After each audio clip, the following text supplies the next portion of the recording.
Good afternoon. I'm Ken Paulson. I'm the director of the Free Speech Center at Middle Tennessee State University. I don't know if you all know about the organization, but our primary goal is to raise understanding and build appreciation for and support for the 5 freedoms of the First Amendment, particularly on college campuses. And today we're going to hear from an expert in the field of fighting for free speech on college campuses and how that interacts with the freedom you have as professors to teach in your classroom, content of intellectual merit, the freedom of speech you have as citizens. And I think you'll find it to be a rich and important discussion. There are several stakeholders in this situation when we're talking about controversial words in the classroom. There's, of course, the university itself. It has a stake in ensuring that classrooms are free and open, but also to ensure that its reputation is not destroyed by some unfortunate incident. Obviously, faculty members with academic freedom who are in a position to teach what they believe their students need to learn and should not be encumbered by any outside perceptions of what the right way to teach is. And perhaps paramount, truly most important, the students themselves and the relationship they have with educators, their comfort level in the classroom, and the real question of whether controversial words or language in a classroom can cause harm to them. I wanted to ask a member of MTSU's management team to share what she has heard from professors on these issues. She's Monica Smith. She is MTSU's Assistant to the President for Community Engagement and Inclusion. And we're fortunate she joined the university in April, bringing expertise and years of experience in the diversity and community engagement fields. Thank you, Ken, and thank you all for being here for this very important discussion this afternoon. On a national level, K-16 educational systems from Stanford in California a couple of years ago to South Columbus High School in North Carolina just a couple of days ago have grappled with the issue of who can say what in learning spaces. On a local level, right here at MTSU, I've been talking to students as a part of what I call my campus listening tour. And I've been talking about their feelings of belonging and inclusion on our campus. Now, this topic has never been specifically part of any of those agenda, but invariably it comes up. Some students feel strongly that given the history of violence associated with certain words, certain racial or negative epithets, in particular the N-word, that non-Black people do not have a license to use that word. Our students are not suggesting, as I understand it, suppression of original text that use the word, but rather asking for non-Black professors to consider a more thoughtful and respectful approach, one that does not perpetuate harm and trauma. Since legally people can and do use these words on our campus just as they do everywhere else, and given that free speech is protected and legal, what our students have said to me is while one is free to use certain words, one can also be free to choose to avoid their use in order to promote a learning environment where all can feel they belong and are welcome. So it seems that the bottom line for our students is, although the law says you can, should you? Our guest today is Volk Creely. He is the legal director for the Foundation of Individual Rights and Expression, FIRE. Iconic logo, iconic message, actually. And you may know them as the Foundation for Individual Rights in Education. It's an interesting evolution for this organization. They set out to protect free speech, press, and liberty for students on every campus in America. And apparently this year they got the idea that that wasn't enough. They've decided they're going to protect free speech, press, and individual liberties all over America, regardless of whether or not it's on a college campus. It's a remarkable organization. I urge you to check out their website. They're doing good and important work. And when it comes to free expression on campuses, no one is a greater ally to professors, academic freedom, than Will Creely and his colleagues at FIRE. Will coordinates all of FIRE's legal advocacy and has become a powerful presence on America's campuses. He's also the co-author of First Things First, a modern course book on free speech fundamentals. It's a unique book because, first of all, it's very digital friendly. It's also authoritative. And last I checked, it was about $9.95, which is the best thing you can possibly ask for. He is a member of the New York and Pennsylvania bars, and he is a member of the First Amendment Lawyers Association. We are grateful that he's agreed to share his expertise with us today. Please welcome Will Creely.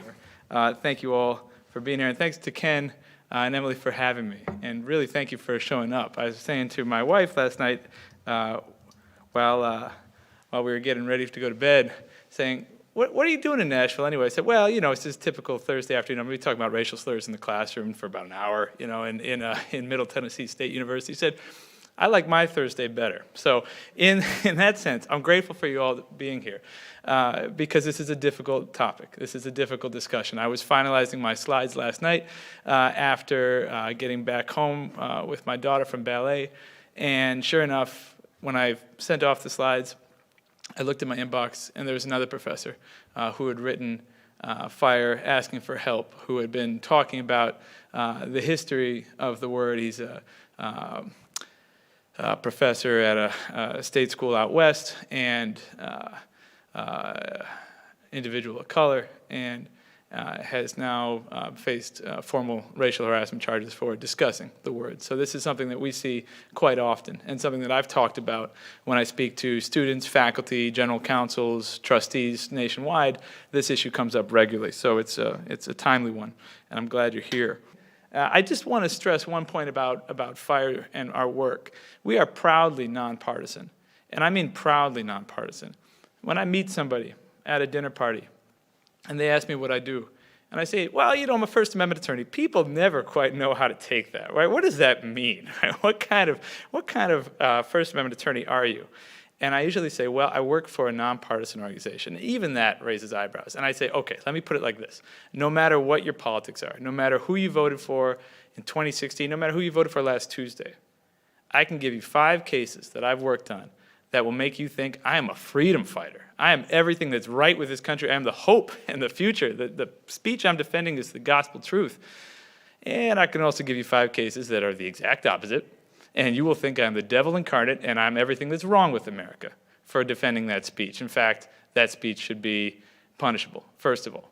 I mean, really, running the gamut. Any hot button issue you can imagine. We'll talk about some of that here today. But I want to stress that. And if you don't believe me, check out FIRE's website, thefire.org. It's important, I think, to do this work without apology, because then folks know they can come to you no matter what. So we don't editorialize on the speech we defend. If it's protected by the First Amendment, we defend it. Here's what we're going to do generally, right? We defend students and faculty, and now, as Ken mentioned, now that we're off campus, we defend the general public. We educate folks. Hopefully I'll do a little bit of that today. We lobby for legislative changes, mostly play defense. We'll talk a little bit about a law that we lobbied against in Florida, a big, important court ruling that came down just this morning. I'll talk about that in a little bit. And we publicize rights abuses. We're proud of our media operation. We're proud to tell these stories. We think that publicity is an important cure for censorship on campus, and we'll litigate. I manage a team of about, 15 litigators, I think. So we do a lot. We stay busy. So here's what we're going to do today. I'm going to talk for about, let me just assure you at the front, I'm not going to talk forever. I'm going to talk for about 40 minutes, and then I think the most important part of this conversation will be questions. So if you have them, hold on to them and give them to me at the end. If the room was more intimate, then I would just say shout them out. But let's save them to the end, so then we can have a conversation. I'm going to talk about academic freedom, what it is, what it means, how it's different from freedom of speech. I'm going to give you a little bit of a crash course in case law. I'm not going to overdo it. I'm an attorney. I would be happy to overdo it, but I want to be respectful and not give you too many case citations.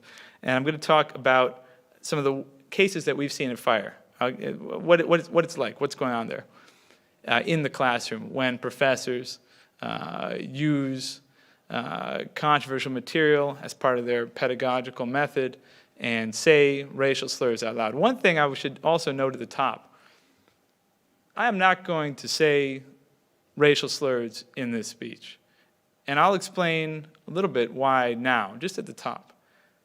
When a faculty member is talking to a classroom, that is a repeat player game, right? The faculty member and the students, if all goes well, are both going to come back again. You might have a Tuesday, a Thursday, a Wednesday, Friday. You're going to see each other again. And over the course of a semester, over the course of a year, over the course of an academic career, you will establish trust. I'm here for 40 minutes, folks. You don't know me. Hopefully by the end of this, you'll know me a little bit better. But I don't feel comfortable in my pedagogical role here using those words. In fact, I don't use them, period. One thing you learn about the First Amendment when you defend speech from across every corner of the partisan divide is that defending speech is not the same as endorsing it, right? And that's important to remember. Oftentimes, civil libertarians, that is, folks who defend civil liberties, they get conflated with the speech they defend. Oh, you defended, the Green Party. You must be a Green Party member. Meh. You defended, the MAGA folks. You must be a Trump supporter. I'm here to defend free speech. So in that context, just because I will make the case that sometimes the use of the word can be pedagogically relevant and it should be ultimately a faculty member's decision as to whether or not they are going to use that word in conversation with their students in discussing challenging materials about American racial history or other topics, does not mean I'm going to use the word here today. Now, I've been chided for this choice by other First Amendment attorneys who I respect very much. They say, well, if you defend that freedom but don't exercise it, the space is closing. And I have talked to too many students, too many faculty members, too many members of the general public across the country to quite believe that, right? I'm here to defend space for faculty members to make pedagogical choices as they see fit. So academic freedom, what is it? In a word, academic freedom, in a phrase, academic freedom is the right that faculty members have to teach, research, and speak about matters of public concern, even when those views are controversial, even when they challenge university leadership, they challenge prevailing political or social mores, even when they challenge the kind of basic assumptions that we have in the society.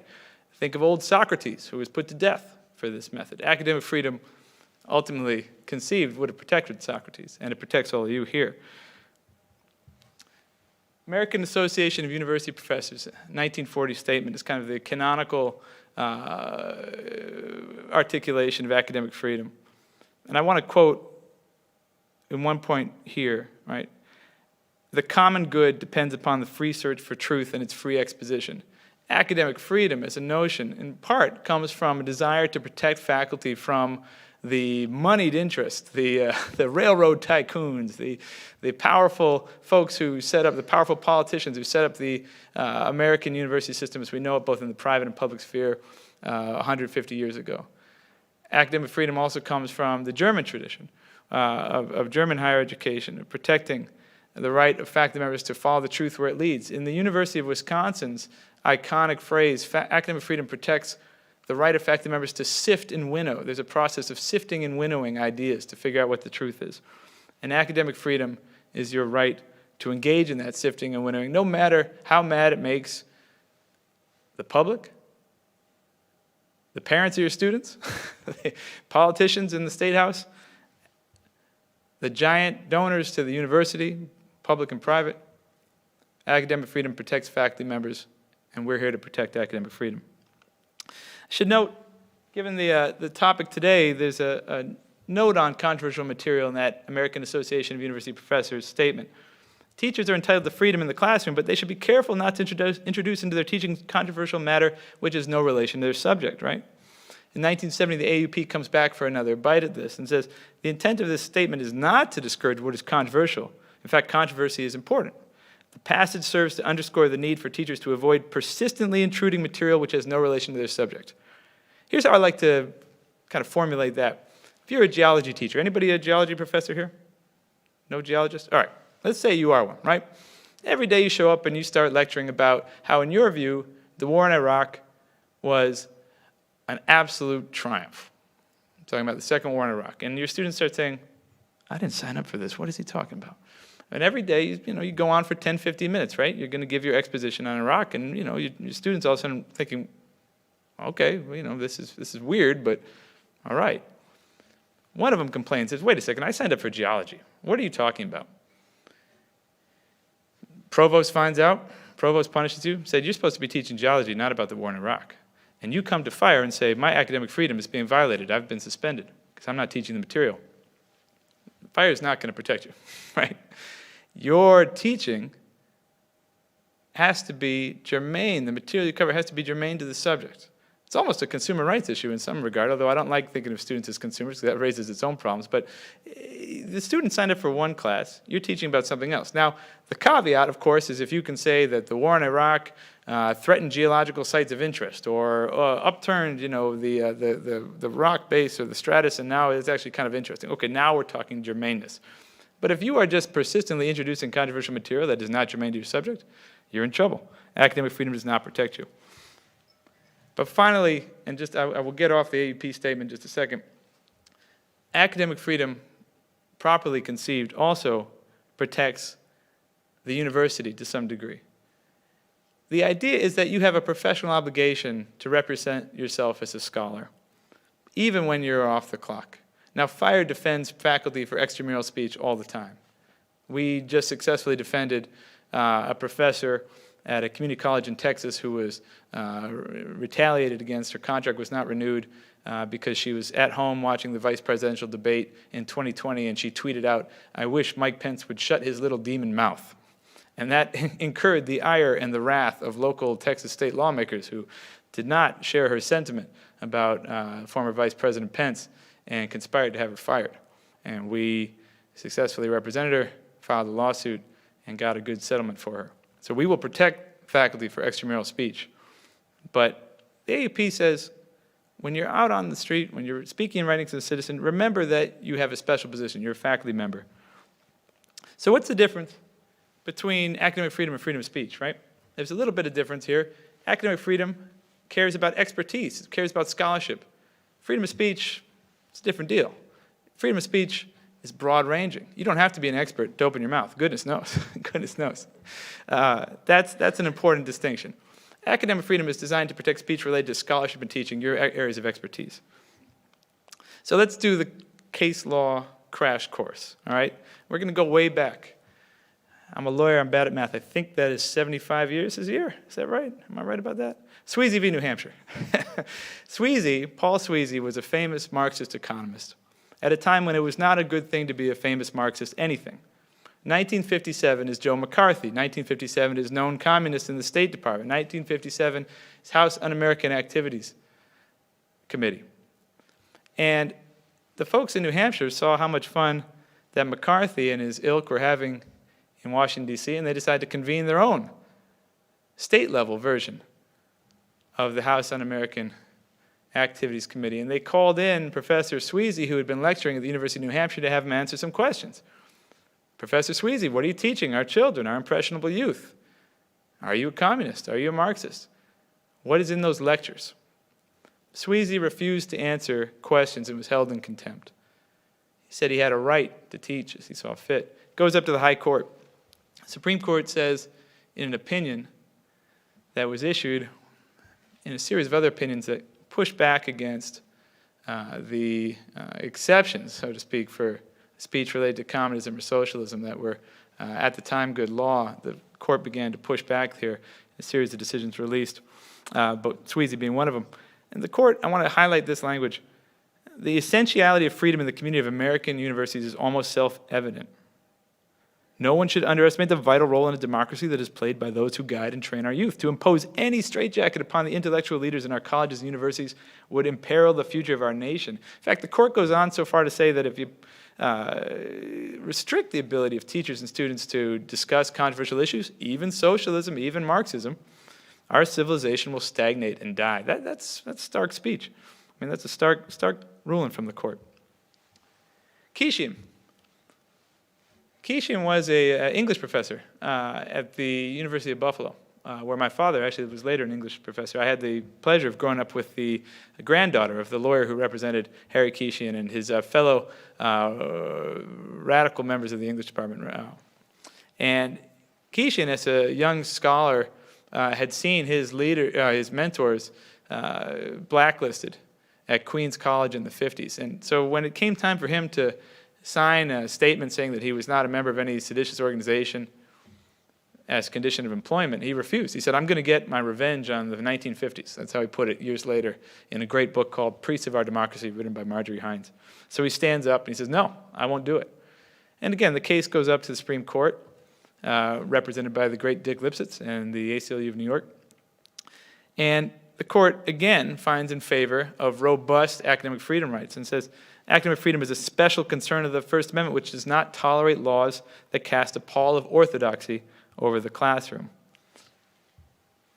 So now we're going to take a little quick detour into government employee speech, because if you're here at Middle Tennessee State University, and I assume you're all employees at Middle Tennessee State University, I don't imagine anybody traveled for miles to come see me who's not actually an employee at MTSU, although if you did, thank you. Government employees have First Amendment rights with a little bit of an asterisk. When you are working for the government still has some control as an employer over what you say. And so here's the quick crash course here. Pickering was a high school teacher at public high school. He wrote a letter to the editor of the paper expressing his displeasure, to put it mildly, with how the high school and the school board were spending their money. He's disciplined for it, stands up, again, goes up to the Supreme Court. The Supreme Court says, all right, we're going to figure out a balancing test here between the interest of the public employee as a citizen in commenting on matters of public concern and the interest of the state as an employer in providing efficient services to the public. Here, they ruled for Pickering. Connick v. Myers refines this a little bit. Connick, interesting, fun note for faculty members. When I talk to students about this case, they have no idea who Harry Connick Jr. was. Do folks know who Harry Connick Sr. was? It's this guy. He was the DA in New Orleans. And he was confronted by staff who were circulating a questionnaire internally in the office. They were unhappy with his leadership, unhappy with his distribution of work, unhappy with office conditions. And Connick was mad about this and disciplined the attorney who was in his office circulating this memo, or this questionnaire, pardon me. And this one goes up to the High Court again. The High Court says, okay, Pickering, we know you've got a right as a citizen to comment on matters of public concern, balanced against the state's interest employer. Here's the thing. When you are commenting on internal work conditions, where you're not talking about matters of public concern, but instead only upon matters of personal interest to you as an employee, the government as an employer has a freer hand to punish you, right? We're going to give government employers a wide degree of deference to their judgment. All right, so that was the law prior to a more recent case we'll get to in a minute. So let's talk about how now in public university campuses, free speech and concerns about what is colloquially referred to as hate speech, or including racial slurs, worked for students and faculty. Doe v. University of Michigan is one of the first kind of seminal cases pushing back against what we can call speech codes, restrictions on speech on campus that would be unlawful off campus. The University of Michigan, in response to racial tensions, because for decades, public university campuses were either explicitly segregated or de facto segregated. As more people from all walks of life, all different races, genders, faith backgrounds, etc., started going to public campuses, there was tension. This had been a white boys club for many years. And what happens when the university no longer looks so monochrome? In order to answer some of these growing racial tensions on campus, the University of Michigan's law faculty crafted a code to regulate speech on campus that prohibited any behavior, verbal or physical, that stigmatizes or victimizes an individual on the basis of race, ethnicity, religion, sex, etc., etc., etc., and creates an intimidating, hostile, or demeaning environment. The code, after its passage, in an ironic twist, was used to discipline black students who were the subject of some of these complaints, which shows you that there's always a power dynamic here in who the code, despite ostensibly being enacted to protect minority students on campus, who has the political power to actually wield it. Anyway, it's challenged and struck down. Challenged by students who were concerned that it might impact their research. What if they wanted to explore politically unpopular questions in their scholarship? What would happen then? The District Court of Michigan says, yeah, the Supreme Court has been clear that if you punish speech or conduct solely on the grounds that it's offensive or unseemly, that doesn't pass the First Amendment smell test. The court continued that under certain circumstances, the use of slurs might constitute fighting words. It's an unprotected category of speech, and thus could be disciplined or prohibited. But what you can't do, the district court says, federal district court, is establish a broad anti-discrimination policy which has the effect of prohibiting certain speech because of the listener's reaction to the messages conveyed. That is beyond the First Amendment pale. Danbro v. Central Michigan University. This is in some ways a kind of a heartbreaking case because of the strange naivety of the coach here. It's Central Michigan University, so here in the Sixth Circuit, which also, the jurisdiction of which also includes Tennessee, we had a basketball coach who was trying to motivate his players. He had black players and white players. He had heard black players use the racial slur in talking to each other. And he thought that it denoted toughness. He thought it meant somebody who's fearless, mentally strong, and tough. He had heard it used as a term of endearment. So he has this moment where he says to his players, "Can I use this word?" And the players say, "Okay." You know, it must have been the most awkward situation. So he says, "I want you all to play like racial slurs. This guy, he's a racial slur. He's playing hard. This guy, he's a racial slur. He's going all out. I want you all to do that." He was trying to inspire the team. Later on, teammates complain. It gets to the leadership, and they discipline him. He says, "Wait a second, I had a First Amendment right to use this word in this context." And going to the Pickering test, the Sixth Circuit says, the code under which you were disciplined was unconstitutional.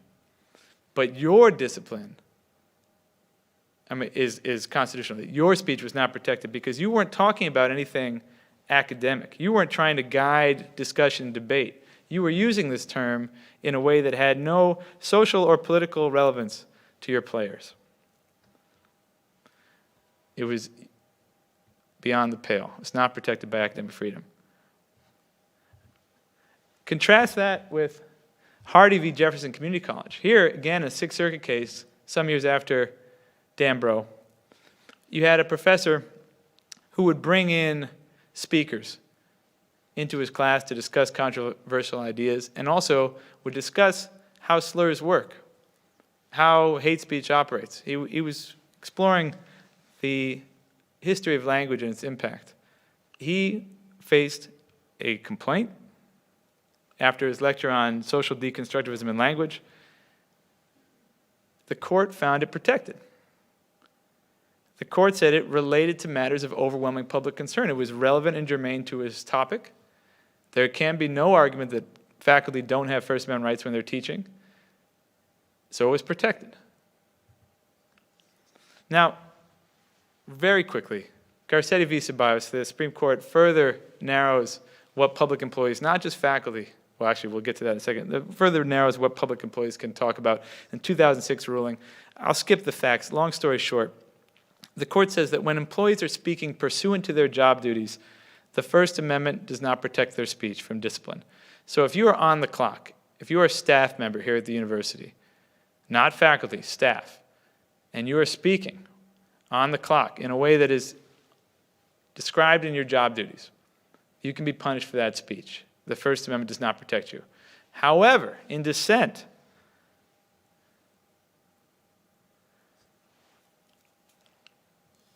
one of the justices raised a point about academic freedom. He said, wait a second, we have decades of case law now emphasizing that university faculty are engaged in something different. Remember Kishim? Academic freedom is a special concern of the First Amendment. How do you reconcile this power to discipline faculty when they're speaking on the job with academic freedom? So the majority says, okay, there's an argument about academic freedom here. So we are going to reserve the question as to whether or not our new Garcetti test applies to university faculty. We are not going to rule on whether or not this applies to scholarship and teaching. So, in the absence of an explicit ruling from the court, the lower courts have started to fill it in. And so far, the consensus is, in the higher education context, not in the K-12 context, but in the higher education context, university faculty do have expressive rights beyond Garcetti. Their speech is properly evaluated, the courts have found. So far it's the 4th, 5th, 6th, 9th circuits. They have found that their speech needs to be analyzed under the Pickering test. Demers v. Austin, Adams v. UNC, Meriwether v. Hartop, which is a fascinating case about the use of pronouns. We could talk for an hour about the use of pronouns in the classroom. We will leave that discussion aside today. So I give you all this case law really just to give you a background sense of it. The bottom line, if I had $1 for every time I was asked this question, it's a great question. I don't say that dismissively or in any way with contempt. It's perhaps the fundamental question in some ways of the First Amendment. I believe in free speech, but I don't believe in hate speech. Hate speech isn't protected. Hate speech isn't free speech. Well, hate speech is free speech. The First Amendment protects a great deal of expression that some, many, or most of us would find awful, hateful, vile. It's protected. It's the quote, the Chief Justice Roberts in Snyder v. Phelps, a case involving the Westboro Baptist Church. You folks remember the Westboro Baptist Church with the neon signs, the homophobic slurs? They were picketing a Marine's funeral. I mean, it's hard to imagine something more counter to common decency than picketing a funeral with homophobic slurs and saying that this soldier died because of our country's stance on same-sex marriage or AIDS. But that's exactly what they're doing. The court says that's protected speech. We cannot react to the pain felt by the father of this dead soldier who brought suit by punishing the speaker. As a nation, we've chosen a different course to protect even hurtful speech on public issues to ensure that we do not stifle public debate. Okay. Very quickly, I want to talk to you about anti-discrimination law. Title VI and Title IX. Folks, I'm sure you've heard about both of these. Federal anti-discrimination law and its state law analogs bar discrimination on the basis of protected class status, including race, gender, gender identity, color, national origin, in educational programs.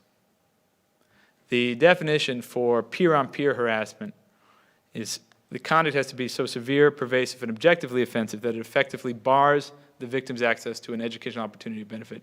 So severe, pervasive, and objectively offensive. That's a high bar because it has to be, because we are protecting speech in order to not stifle discussion or learning in higher education. The Davis standard, as it's known, it's also applied. It's a Title IX standard, comes from the Title IX context, which is sex discrimination, also applies in Title VI cases. Courts have used it in both. Title VI is race, color, national origin. In the higher ed context, one last point, and then I promise you I'll get out of the case law. We had a professor at a community college in Arizona, in Maricopa Community College District, who sent out a post to a faculty listserv. I always think it's a little bit chaotic that there was a faculty listserv that any faculty member could just send posts to. Sounds like a great way to drum up business for folks like me, not that we're hurting for business, but he sent out a listserv about the superiority of Western civilization, an anti-immigration screed. As I recall, I think he got it from Pat Buchanan's website. He copied and pasted and sent it out. Some of his colleagues, Hispanic faculty, filed a EEOC complaint, get a right to sue letter, goes up. There's a workplace discrimination suit. How could you let this faculty member send this racist message? The Ninth Circuit says, well, wait a second. Colleges and universities are different. They have fostered exchanges, even heated exchanges about ideas. That's an important thing, and that role will not survive if certain points of view, including racist points of view, are declared beyond the pale. Court also says that harassment law targets conduct. Remember I said the conduct has to be so severe, pervasive, and objectively offensive to lose First Amendment protection and be punished as harassment. At that point, you're talking about conduct. The example I always use about this one, we had a student submit a case, said, oh, I'm being investigated for sexual harassment, I'm being punished. I said, all right, what happened? Oh, my First Amendment rights are being violated. What happened? I said, well, my girlfriend broke up with me. Never a great start to a story, okay. And I was very angry. I followed my girlfriend, my now ex-girlfriend, smart woman, around campus and yelling at her. And I followed her into the cafeteria, and I was still yelling at her. I was calling her all kinds of nasty things. I was mad. And she dropped her lunch tray and ran out crying. And now I'm being punished for sexual harassment. And we said, listen, pal, your speech was severe. You were yelling at her. It was pervasive. You followed her around campus. And it was objectively offensive. People heard you. A reasonable person would say it's pretty offensive. What's more, you effectively denied her access to an educational opportunity and benefit because she could not use the lunchroom without you being there yelling at her. So, no, this is a pretty good case for sexual harassment. You might have just sexually harassed that woman. We cannot take your case. We don't think your speech is protected by the First Amendment. But again, that's a high bar. All right, so that was the case law part. I hope it wasn't too bad. I hope you're all with me. If you'd like copies of these slides, I'm happy to send them to you. Please don't feel, not that I see any of you scribbling out there, but please don't feel like you have to take notes. I'm happy to send these to you so you don't have to worry about these citations. You can look it up and read all these facts for yourselves. So let's talk about some of the cases we're seeing. The New School, Professor Lori Scheck. Lori Scheck's a poet. She's teaching a class on the creative process. It's a graduate student level class. All her students are white. She's talking about James Baldwin. She assigns an essay entitled The Creative Process, in which Baldwin's making an argument that Americans, and particularly white America, works to suppress the darkness in American history, works to suppress our legacy of racial injustice, murder, genocide, and that until America takes a long look backward, whence we came, in an unflinching assessment of the record, we're in trouble. So then, at the time, there was a documentary that had been released about Baldwin's writings called I Am Not Your Negro. And the title of that documentary comes from an appearance, a famous appearance by Mr. Baldwin on the Dick Cavett Show, where Baldwin was talking about race in America, and he used the phrase, except he did not say Negro. He used the racial slur. Scheck, in explaining this appearance, used the racial slur. And she asked her students, graduate students, to think about Baldwin's essay about concealing the darkness of our past and the sanitized title that the documentary makers had used. And she said, do you think this is so white liberals feel comfortable going to this documentary? What does this say about Baldwin's point? What have we done to Baldwin's words? Have we fundamentally altered his meaning? That's the discussion. Nobody complains. At the end of the semester, a student who Scheck reports having had some difficulty with regarding assignments and grading files a racial harassment complaint on the basis of this word. Is it relevant to the subject matter?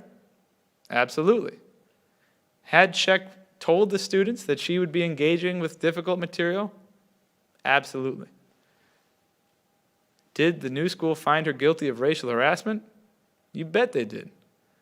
Scheck was found guilty of, was charged with racial harassment, subjected to an investigation. She writes us. And I say, look, it doesn't meet the standard for racial harassment. It's pedagogically relevant. You made a pedagogical choice. There is a raging debate right now, and I've had fun reading a lot of very interesting film criticism and social commentary by folks a lot smarter than me and doing a lot more interesting work in some ways, writing about what this film meant and what the title meant and how it erased Baldwin's status as a gay man, all kinds of interesting points, but about the title in particular. And I said she was engaging with a contemporary debate that was relevant. The New School was created by folks who were fleeing Nazi Germany, Hannah Arendt and folks, to start a place where you could have these debates and discussions. The new school relented. They said, all right, you're right. That was protected by academic freedom. Whoops, sorry about that.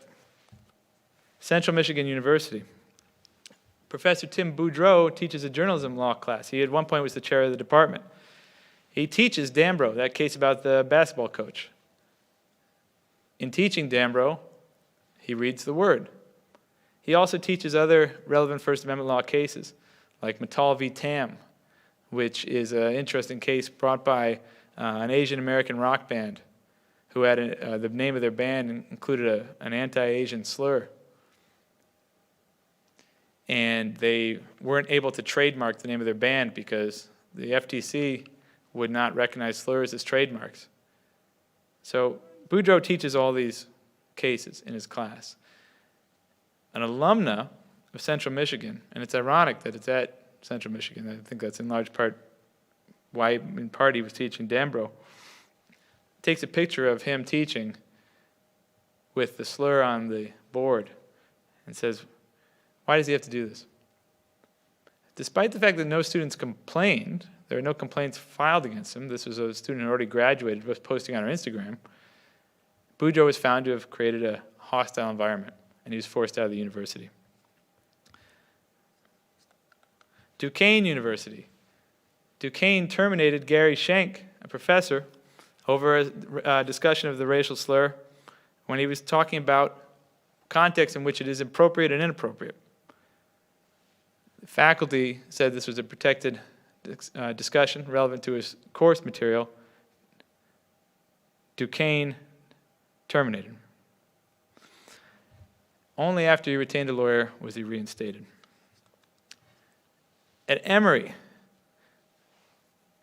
professor was discussing cases, law professor, discussing cases involving systemic racism, making the point that for decades, the American court system was perpetrating racial injustice, and reading from court records at the time to make that point. Students complained. He was barred from teaching first-year law for 2 years. The AUP and fire wrote in. Eventually, he was reinstated. UCLA, professor read Martin Luther King Jr.'s letter from a Birmingham jail, used the slur, which is in the letter. Again, he was referred for review. University of Illinois, Chicago. Here we had a professor who did not use the word, but included redacted versions of the word in an exam on an employment discrimination case. The redacted versions of the word subjected him to suspension. He's now suing in federal court. Eugene Volk and Randy Kennedy. Eugene Volk is a white professor of law. Randy Kennedy is a black professor of law at Harvard Law. Volk's at UCLA. They've written a scholarship. Kennedy's written a book on the history of the word. And Volk and Kennedy have made a case. Here's their piece from Washington Post. They have a longer law review article, which is fascinating. They make the argument that education requires unflinchingly confronting controversial subjects. They don't use the slurs as insults. Rather, they quote them or vocalize them when they are included in source materials or when they are necessary to convey exactly what happened in a law class. To convey important lessons, including the ways in which epithets have been an integral part of the soundtrack of American prejudice. They argue that, for example, a discussion on the O.J. Simpson case will be impoverished to the extent that it skirts grappling fully with the epithet that a prosecutor there called the filthiest, dirtiest, nastiest word in the English language. It emerged in court, of course, that Mark Furman had used that word, and that was relevant to the case. That he would use this word was relevant to the legal analysis in the case that the defense was making. Volk and Kennedy argue that because judges routinely quote epithets without euphemism or expurgation in their published opinion, they have an obligation as attorneys to commit to candor and accuracy. They said that lawyers incapable of concentrating merely by encountering quotes containing slurs are lawyers of diminished value to their clients. They think lawyers should be able to calmly and rationally deal with any word. Jeffrey Stone, another preeminent scholar at the University of Chicago Law School, used to use an example in his class on fighting words that included him pretending to be a white student and pretending to be a black student, and the white student says the slur to the black student, and the black student punches the white student. He used this as an example of fighting words, words that by their very utterance would provoke violence. Stone was criticized for doing so by black students in recent years. And despite publicly defending the pedagogical autonomy of faculty nationwide to use the word when it's pedagogically relevant, Stone, after talking to his students and reading an op-ed one of them published about the use of the word, said he had made a different choice. Stone said, "It changed my mind. I can teach this material without using the word. I understand that it's distracting to my students." So I want to very quickly, just before I open up for questions, just to give you a sense of what's at stake, because we're talking primarily about one word, and I've given you a little bit of the legal background, a little bit of the cases that we're seeing now, and the ways in which students are reacting to professors, and it's primarily students, not always. But I want to give you a little bit of a sense of other cases involving, this is the challenging material part of the talk, just to give you an idea of what else is on the table. Alan Walker at Old Dominion U. Alan Walker is a trans scholar. They study pedophilia and attraction to minors.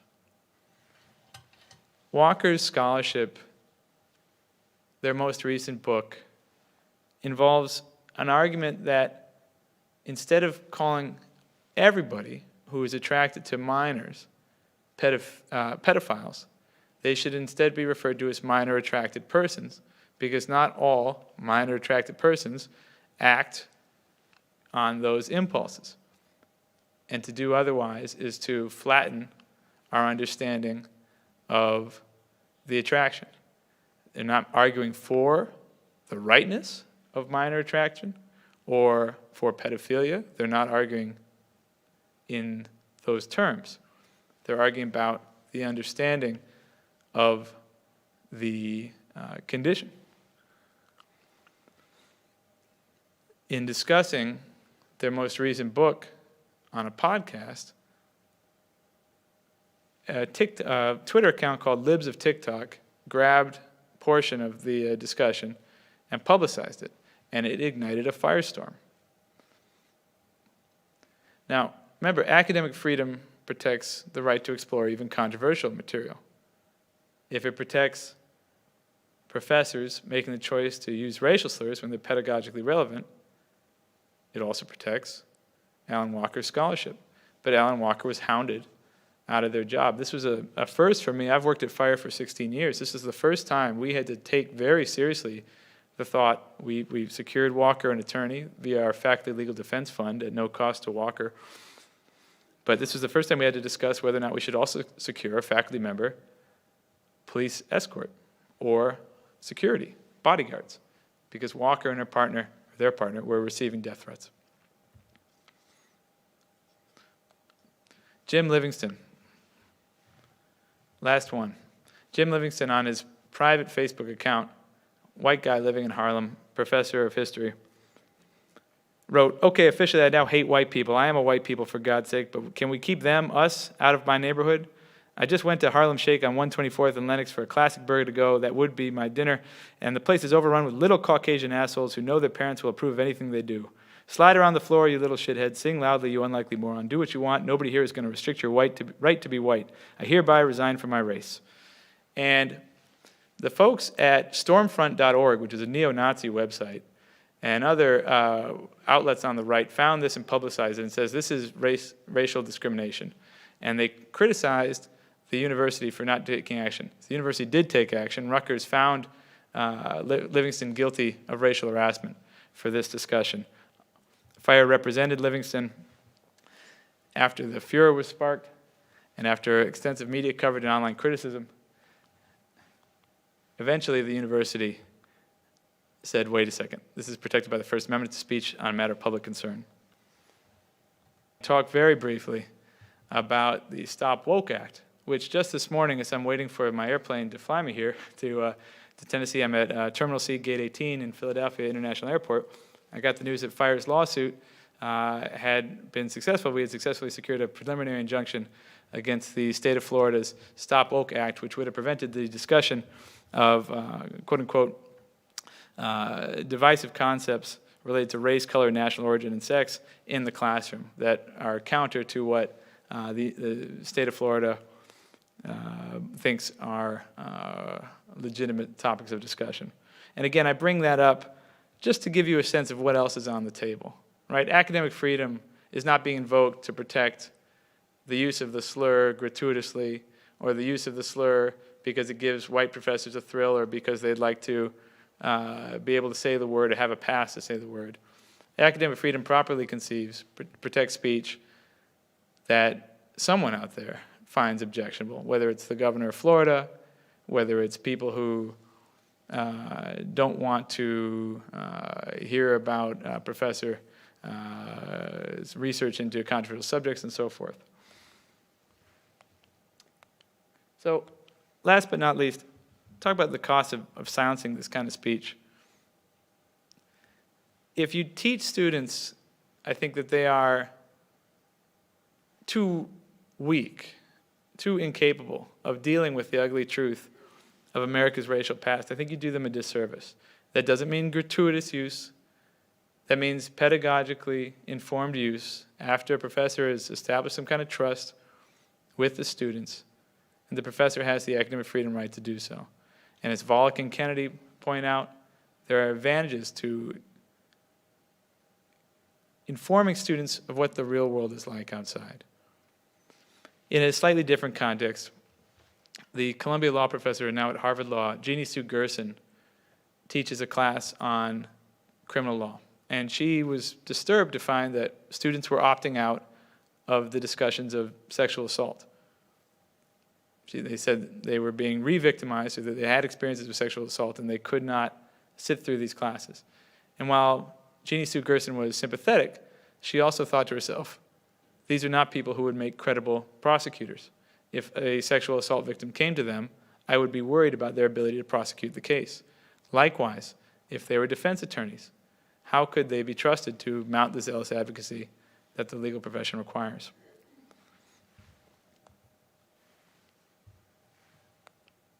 I also think that when racial harassment is construed as so broad of a concept to render punishable faculty discussion of James Baldwin, you have trivialized actual racial harassment. I think you sweep too broadly into protected expression. I think the First Amendment is the greatest engine of social change and progress our country has. I think discussion, maybe I'm an optimist to do this work, but I think discussion of difficult subjects advances us. And it is painful, but it's important. And I don't say that recognizing my own status as a white guy up here, a white man. I don't fully understand the depths of pain that the word causes, but I'm confident that censorship does not lead to progress or truth, and that if we carve out certain words from what can be said, more words will follow. And the people making those decisions will be the people in power. They will not be students. Quick advice for administrators. I think conversations like this now, before the problem starts, before local media shows up, before the social media furor, are important. I always argue that you should take a maximally rights-protective position, not just because that's what the First Amendment requires at a public institution like MTSU, but because it's the right lesson to your students about life in our pluralistic democracy. Students are going to hear things off campus that they don't like. You have an opportunity here to teach them how to respond in different ways. Standing up for faculty is not only the law with regard to their First Amendment rights, but it best serves your students when faced with illiberalism both internally and externally. I also think announcing policies before the controversy hits is the way to go. It's like the Odysseus tying himself to the mast before going by the sirens. I always recommend to general counsels or administrators that making these decisions in advance of the controversy will help you when the controversy arrives. And I guess I'll close here. I'm sorry to go long. It's an easy thing to get rolling on. The bottom line I always try and impart to any audience is that censorship ultimately backfires. You're handing a ready-made tool to folks who will abuse it. Remember that Michigan case we talked about from 1989? Some of the first students to be punished under that were the very students that the code was designed to protect. You cannot silence a message because of its viewpoint. If any of you need assistance and want to gauge whether your experience in the classroom is one that warrants action by the university, or you need some help, FIRE is fantastic, very responsive. I also will tell you the Free Speech Center has resources as well, and we're always happy to talk to anybody about academic freedom. The two websites you need to memorize, thefire.org, and we're at freespeech.center. I don't know if you're all familiar with it, but it is an extraordinary resource for First Amendment information. Our number one clientele group, though, is 10th grade students desperate to file a report. We have 20,000 unique users a day, and you can just see this. It kicks in September and then disappears in June. Well, if anybody's using it in July, it is me, because MTSU's site and the Free Speech Center site for First Amendment basics is invaluable. So I highly recommend it. It's an honor to be here. Two more quick notes, because Monica very wisely and usefully framed us by talking about students. So I want to make two quick points. Students also have extensive First Amendment rights, right? Students can criticize faculty. It's protected. We defend students who criticize faculty and suffer retaliation, not in terms of grading. We don't get into grade disputes. We're not faculty members here. But we protect student rights too. I also want to say that work pays for my phone. So if there's any questions here that you don't want to ask on camera or in this setting, but you would like to have me ask, I'm on this thing all the time. You can ask my wife and kids. I do put it down, but when I'm on, and I'm on email all the time. So this email address is there. Please make use of it. I'm happy to talk about anything I've talked about here, or get in a discussion or debate. You can tell me I'm wrong. I actually kind of welcome it because it's fun to hear those viewpoints. So I really want to thank you for your patience. Apologies for going long. Have a great semester, and we're here if you need us. Thanks to Will Creely.